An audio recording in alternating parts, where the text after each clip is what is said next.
Iya, karena ya tadi untuk perlindungan WNI, tenaga kerja kita bukan hal yang mudah ya. Betul, Semoga evaluasi dari 2015 sampai sekarang betul-betul sudah matang ya pemerintah untuk iya. memutuskan membuka kembali keran jalur untuk TKI kita ke sana. Betul, iya. Jadi memang kita sendiri kan sempit sekarang ya lapangan pekerjaan juga ya.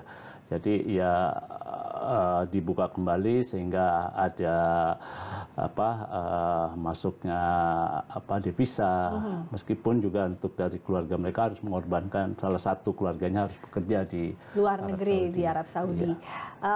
Yang jelas kan upaya diplomasi ini bagian dari hubungan baik yang selama ini terjalin. Kalau Mas Har bisa memotret gimana sih hubungan antara presiden dari masa ke masa dengan kerajaan Arab Saudi? Ya, kalau dari zaman Bung Karno itu hubungan kita sampai sekarang tuh cukup baik sekali ya. Kadang Raja Arab Saudi yang datang ke kita atau presiden kita yang datang ke sana. Nah, pertama kali tahun 1955 itu Raja Saud ya, Raja Arab Saudi waktu itu Saud itu datang ke Indonesia. Ketika itu di era Bung Karno. Nah, ini ada cerita menarik loh waktu Raja Saud datang ke Indonesia itu. Apa Mas Har?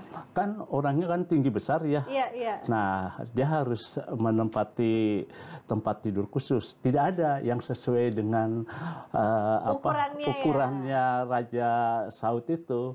Nah, akhirnya Bung Karno meminta dibikin tempat tidur khusus Raja Saud itu. Dan itu masih ada, kabarnya ada disimpan di Istana Bogor. Nah, itu diceritakan oleh Raja Salman ketika datang ke Indonesia tahun 2017. Dia bercerita kepada waktu itu di depan Presiden Jokowi, Bu Mega, dan Bu Puan. Nah, oleh Puan diceritakan lagi kembali ke media massa bahwa Raja Salman menceritakan tentang bagaimana dulu Raja Saud itu datang ke Indonesia dan dibikinkan tempat tidur khusus. Iya kan? Itu cerita menarik. Itu menarik sekali ya. Bagaimana waktu itu Bung Karno memuliakan tamu, begitu ya? Begitu kehebatan Bung Karno kan memuliakan Raja Arab.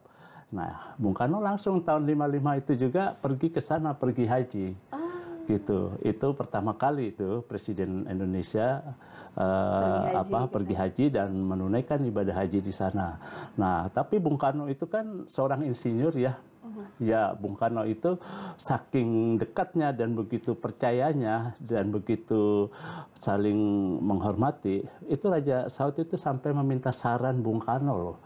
Iya, Bung Karno sebagai insinyur akhirnya menyarankan salah satu dibentuk di Masjidil Haram untuk pengamanan. Jadi itu tersisa masih. Kalau Mbak bisa mencari di berbagai situs berita itu ada ternyata. Jadi kenangan Bung Karno itu melakukan tambahan arsitektur di Masjidil Haram sehingga itu yang bisa menjadi pengamanan untuk jemaah. Nah, itu satu. Terus Bung Karno juga menjanjikan akan supaya Mekah ini tidak gersang ya, jadi akan dikirim tanaman tuh. Jadi namanya Taman Bung Karno itu. Jadi Bung Karno mengirimkan sejumlah tanaman tahun 55. Setelah pulang dari Arab Saudi, dikirimkanlah tanaman dan ditumbuh sampai sekarang masih ada. Itu kenangan yang tidak akan terlupakan itu. Jadi begitulah relasi hubungan Indonesia dengan Arab Saudi.